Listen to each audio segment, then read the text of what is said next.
Obviamente que lo primero que entiendo es lo que entiende todo el mundo.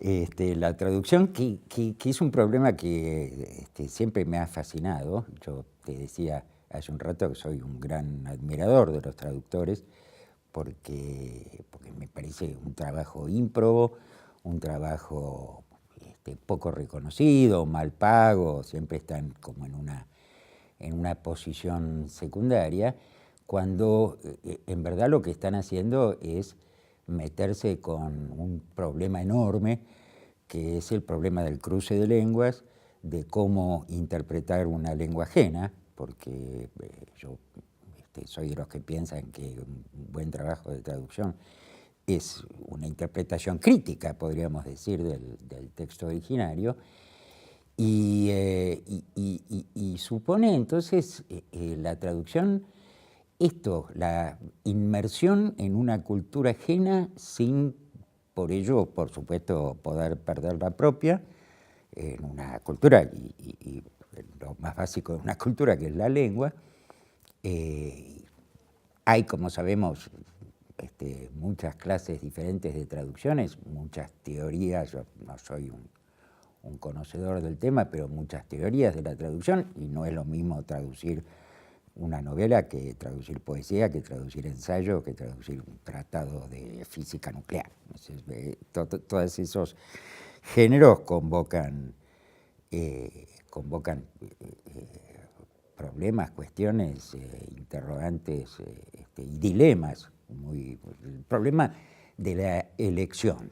¿Por qué esta palabra y no esta otra, cuando en ambas lenguas probablemente vos tengas cualquier cantidad de sinónimos, ¿no es cierto?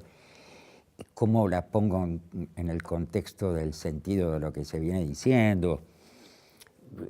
Un par de veces, que a mí no han sido más de eso, 2, 3 veces que a mí me ha tocado hacer traducciones, me bastaron para darme cuenta, primero, que eso no era para mí, y segundo, la verdadera hazaña que supone el esfuerzo de traducir bien cuando ni siquiera se sabe del todo qué quiere decir traducir bien, ¿no? La famosa debate a propósito de si traducir literalmente o traducir conceptualmente, que otra vez varía ese dilema de acuerdo a los géneros, ¿no? No, es un mundo realmente enorme el de la traducción y fascinante, ¿no?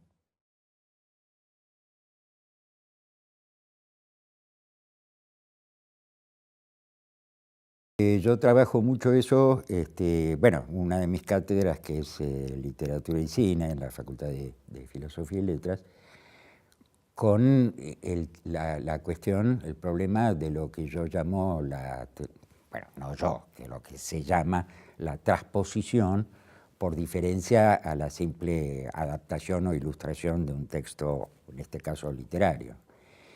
Y entonces la traducción me sirve como gran metáfora, si vos querés, de toda una serie de operaciones complejas que supone esa transposición, ¿no? Porque no se trataría ahora simplemente o meramente de traducir de una lengua a la otra, sino de un lenguaje a otro, de un sistema semiótico a otro muy diferente, que en realidad son estrictamente incomparables o inconmensurables, ¿no? Mis estudiantes siempre se ríen porque yo casi indefectiblemente empiezo con la reflexión trivial de cómo todos, a la salida del cine, habiendo visto una película basada en alguna novela, por ejemplo, nos hemos visto envueltos en la perfectamente estúpida discusión de si es mejor la novela o la película, lo cual es absurdo porque no hay manera de comparar esos dos lenguajes, ¿no es cierto?, ni las operaciones de construcción de sentido que supone el pasaje de un lenguaje al otro. Sin embargo, hay muchísimas películas basadas en novelas de todas las calidades y densidades lingüísticas posibles, o sea que hay un problema ahí. Hay un problema que es doble, diría yo. porque muchas veces esas películas están basadas en novelas de otra lengua que la de los que hacen la película, ¿no? Hay miles de ejemplos.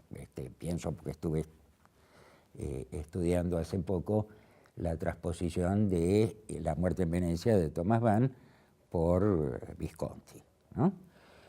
Con toda su tradición italiana, agarra el texto de este alemán, un texto de principios del siglo XX, por otra parte, y entonces la primera cuestión es las resonancias de las lenguas. En el cine sonoro eso existe también. Y el segundo problema, mucho más, no sé si más complicado, pero más vasto en sus alcances, es esa transposición de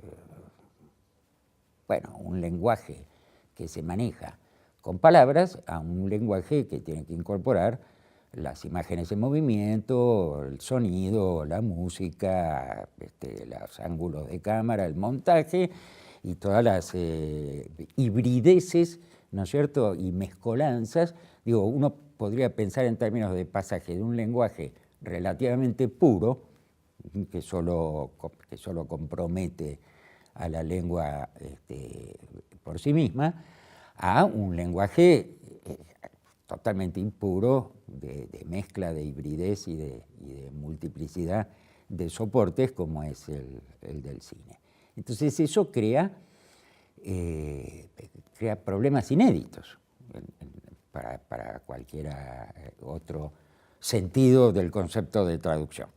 Sí, es que uno pudiera... A mí me gusta usar el concepto de traducción porque es, al igual que cualquier traducción normal, es como preguntarse, incluso no solo desde un punto de vista técnico, desde un punto de vista ético, ideológico, político, filosófico, como quieras llamarlo, preguntarse cómo incorporar, digamos, esa otra visión, esa visión que no es la de mi cultura, ahora entendiendo por cultura la cultura cinematográfica versus la literaria, y a veces eso implica cultura sin más, ¿no es cierto? La cultura de otra sociedad, de otro pueblo, de otra época, de otra clase social. Esto es una cosa que los mejores, o por lo menos los cineastas más preocupados, más concernidos con toda esta problemática, siempre han trabajado mucho. Yo trabajo con un texto extraordinario de Pasolini, donde él, entre muchas, Pasolini es un gran teórico tanto de la lengua, de la lingüística, como de la semiótica, como por supuesto del cine y la literatura, además de ser un gran poeta y narrador él mismo, antes que cineasta. Cuando se pone a hacer cine, él ya traía de la poesía y de su poesía y de su narrativa la obsesión por dejar hablar al otro social o al otro cultural sin por eso darle yo la palabra, ¿no es cierto? Como si fuera una concesión que yo le hago al recortarle un espacio donde le voy a permitir hablar. Cómo acercarse a que ese otro hable auténticamente y no darle yo demagógicamente, digamos, su lugar. Él había encontrado en la literatura, sobre todo en la narrativa, eso que se llama el discurso indirecto libre, ¿no? Donde no es ni el discurso directo, donde el otro habla con guioncitos en el diálogo, ni el discurso indirecto, donde el narrador pone, ¿no es cierto?, relata cómo habla el personaje. Tanto en el discurso directo como en el indirecto simple, digamos, es el narrador el que está dando la palabra al personaje. En el discurso indirecto libre se busca la manera, hay muchos ejemplos de eso, se busca la manera de que convivan, coexistan, superponiéndose, intercalándose uno con otro, el discurso del narrador y el del personaje, que normalmente esto pertenece a otra clase social o a otro nivel cultural o tiene otra manera de hablar, otro acento social, diría Bakhtin, que es otro, ¿no es cierto?, gran autor que se ha ocupado de estas cosas. Bueno, eso lo resuelve en la literatura, no es sencillo ni es frecuente, pero lo resuelve en la literatura el discurso indirecto libre. Y Pasolini dice, ¿cómo paso esto al cine? ¿Cómo hago esto con este otro lenguaje? Y Acuña inventa una cosa que es lo que llama el plano subjetivo indirecto. Hay muchas maneras de hacerlo, pero se trataría de que haya simultáneamente en la pantalla dos perspectivas, dos puntos de vista, el de la cámara propiamente dicho y el del personaje. Con lo cual él lo que quiere es romper esa falsa identificación, ¿no es cierto?, entre el ojo de la cámara y la mirada del espectador o la mirada del personaje, que es lo que ocurre, sería el equivalente al discurso simple, es lo que ocurre con el plano subjetivo, ¿viste? Cuando la cámara, la mirada de la cámara se identifica con la del personaje.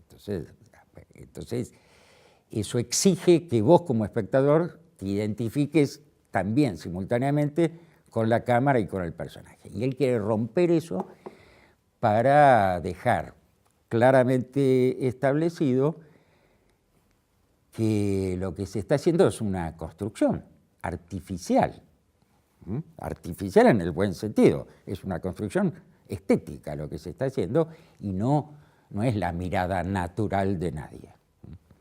Entonces, qué sé yo, un ejemplo que siempre me acuerdo, en el Edipo Rey de Pasolini, hay una escena apenas iniciado el film, donde el sirviente que lo tiene que abandonar al bebé Edipo en el campo, ¿no sé? Bueno, a él le han encargado que lo asesine, pero él no se anima a hacer eso, entonces lo abandona en una especie de desierto, lo deja ahí, se va y ve que frente a él viene un campesino que tiene una expresión curiosa, quiere saber, y se tranquiliza porque dice, bueno, este campesino se lo va a llevar y el pibe se va a salvar. Entonces, Pasolini es una cosa fantástica porque empieza esa secuencia de una manera completamente convencional, mostrando de frente primero al sirviente, después al campesino que avanza, los dos avanzan uno hacia el otro, por lo que se llama plano y contraplano, que es la manera convencional, ¿no es cierto?, de mostrar, por ejemplo, un diálogo, que por supuesto es una manera totalmente artificiosa, porque nadie en la vida real se confronta con el otro de esa manera, ¿no es cierto? Vos no ves, cuando estás presenciando un diálogo, no ves alternativamente la cara de los dos dialogantes. Pero eso está naturalizado en el cine, parece que es la forma más realista de filmar en plano y contraplano. Entonces Pasolini empieza esa secuencia con plano contra plano y de pronto pone la cámara detrás del campesino, ¿no es cierto?, y como si te dijera detrás de la nuca del campesino y un poco desplazada hacia la izquierda, de tal manera que vos seguís viendo la subjetiva previa del campesino, pero al mismo tiempo ves que hay una cámara que está tomando todo eso, ¿no? No porque veas la cámara, sino porque ves el encuadre que hace. Bueno, todo esto, ¿por qué es importante para la traducción? Porque logra esto que él dice, que es preservar la mirada del otro, en este caso del plano subjetivo indirecto, sin que se pierda la mía, sin que esa mirada del otro se le exija que se identifique con la mía, con la de la cámara, ¿no? Sino que tiene su propio espacio y su propio punto de vista. Y eso supone, bueno, sería muy largo ahora, para este caso particular, hacer toda una disquisición de qué sentido, qué construcción de sentido introduce eso en la historia misma que se está contando, ¿no es cierto? Que está, por supuesto, es una transposición de un texto, o de Sófocles, en este caso de Edipo, y del mito que está por detrás, del texto mítico, pero y eso introduce efectivamente un sentido nuevo. Entonces es algo que permite hacer toda una reflexión sobre qué supone tanto traducir como transponer, si se quieren mantener esos términos, que supone una interpretación crítica del texto llamado originario. Una interpretación crítica que lee en ese texto cosas que el propio texto no sabía que estaban ahí, o que estaban entrelineadas, y vos estás entonces obligado a, sobre esos agujeros de sentido, construir sentidos nuevos, ¿no? Esto es exactamente lo que yo creo que tanto para la traducción como para el concepto de transposición, es exactamente lo que dice Foucault en ese célebre textito que se llama Freud, Nietzsche, Marx, ¿no? O Nietzsche, Freud, Marx, donde habla de la interpretación, de cómo estos tres autores, fundadores de discurso, hermeneutas de la sospecha que decía Ricoeur y qué sé yo, introducen un nuevo estilo de interpretación, ¿no? Que empieza por tomarse en serio el texto que va a interpretar, partir de él, no venir con una idea propia para sobreponerla al texto, hacerle preguntas y arrancarle esos secretos, digamos, que el texto no sabía que tenía, y por lo tanto producir a partir de ahí un nuevo texto, ¿no? Porque efectivamente un film no es la ilustración del texto literario, es un nuevo texto que se vincula a ese texto literario originario de muchas maneras, pero que no se puede, porque es materialmente imposible, con un lenguaje tan diferente, limitarte a ilustrar el texto originario o a simplemente adaptarlo, como se dice, ¿no? ¿Cómo se haría semejante cosa cuando vos tenés un lenguaje, un soporte semiótico, un sistema que es radicalmente heterogéneo con respecto a ese texto previo? Entonces, es toda una operación, decía yo, ideológica y política la que supone una buena traducción o una buena transposición, por ejemplo, de la literatura al cine, ¿no? Y que presenta todos estos problemas. Pasolini, ¿por qué yo lo uso? Porque es un autor ejemplar. Él ha traspuesto a los tres trágicos griegos, la Biblia en el Evangelio según San Mateo, el Marqués de Sade en Saló, las Mil y una noches, y digo, no se privó de nada. Y por supuesto textos propios. Y hay un ejemplo de transposición extraordinario que es el de Teorema, porque en Teorema Pasolini empieza por escribir la novela que después se iba a llamar Teorema. Promediando la escritura, se le ocurre que eso es un buen guión cinematográfico, que se puede hacer un buen guión con eso, escribe el guión, filma la película y termina la novela después sobre la base del guión y la película. Y muy poca gente sabe que tenemos un notable caso local. Luis Guzmán escribe un cuento sobre el cual Mario Levin filma una película que se llamó Sotto Voce, ¿no es cierto?, con guión del propio Guzmán, Mario Levin y Dodi Scheuer, si recuerdo bien. Y entonces después, sobre la base del guión y la película, Guzmán escribe una novela que se llama Tennessee, ¿no? Es decir, esos casos de ida y vuelta, que son traducciones de sí mismo a otro lenguaje, a mí me parecen extraordinarios como operación cultural enorme, ¿no?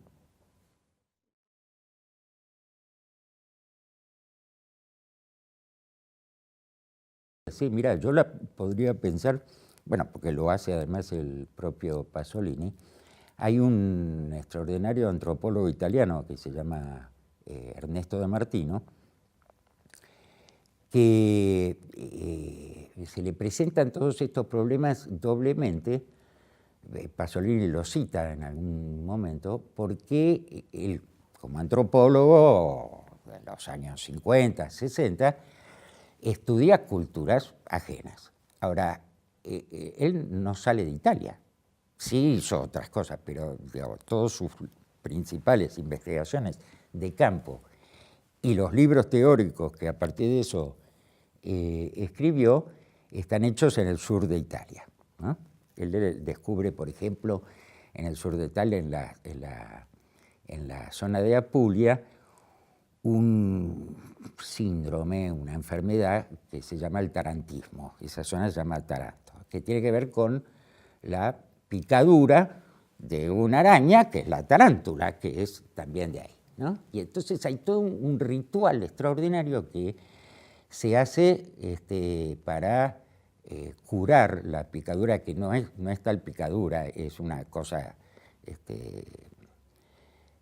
histérica, podríamos llamarlo, que le agarra sobre todo a las mujeres con grandes convulsiones y todo, a pesar de que no las haya picado la araña. Bueno, no voy a entrar en toda esa explicación, tampoco la recuerdo en detalle, pero bueno, este ritual complicadísimo que se hace incluye una música, unos cantos y una danza que se llaman tarantela, que nosotros conocemos por, digamos, la versión degradada de la industria cultural, pero que es un ritual que ya hacían los griegos en la zona, tiene 2000 y pico, 2500 años de antigüedad. Entonces, estudia todo esto de Martino y dice, bueno, estoy en mi propio país y esta es una cultura que me es absolutamente ajena, tengo que traducir esto para que y no hay manera, esto que vos decías de la literalidad, ¿no es cierto? Bueno, por supuesto, hasta la lengua es muy distinta.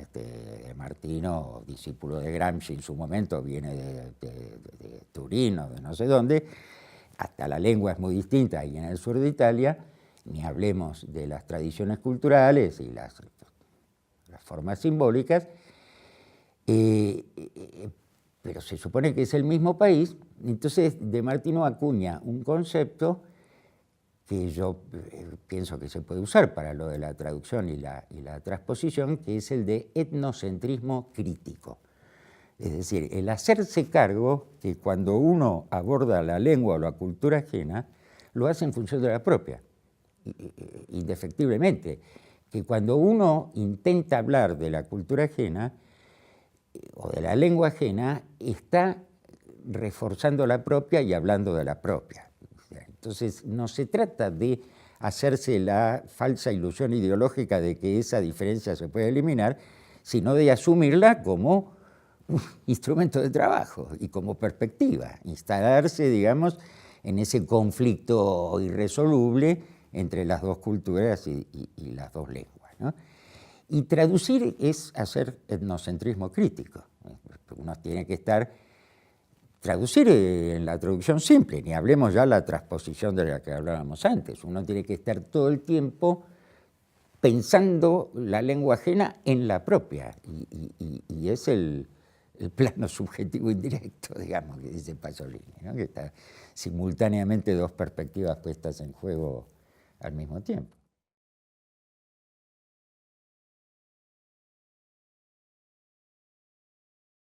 Es que no tiene solución ese problema, por ejemplo, para los antropólogos, ¿no? Los antropólogos evolucionistas del siglo XIX empezaron a hablar de las sociedades primitivas, ¿no? Porque tenían esa idea de que eran sociedades que habían quedado estancadas en el tiempo, historia, en la prehistoria, no sé cuánto. Después les agarró medio culpa, les parecía, ¿no es cierto?, eso políticamente incorrecto, y empezaron a inventar otros eufemismos y hablaban de las sociedades llamadas primitivas. Y Levi-Strauss los carga y dice las sociedades llamadas primitivas. Bueno, y así podríamos seguir hasta el infinito, porque no hay forma, no hay forma. Es traducir lo intraducible y que sin embargo debe ser traducido, porque conviene conocer, digo, para la ciencia o la reflexión humanística, aparece como necesario conocer a esas culturas ajenas. Las culturas, por malas razones, cada vez son menos ajenas, ¿no? Porque está la globalización, la mundialización del capital, la industria cultural y todo eso que hace que los antropólogos, porque hablábamos de ellos, ya no tengan prácticamente esos objetos de estudio privilegiados que tenían en 1920, donde todavía podían encontrar culturas más o menos aisladas o pequeños grupos, pero se les hace imposible esa traducción. Y sin embargo, tienen que hacerla. Entonces es esto, el etnocentrismo crítico, el plano subjetivo indirecto.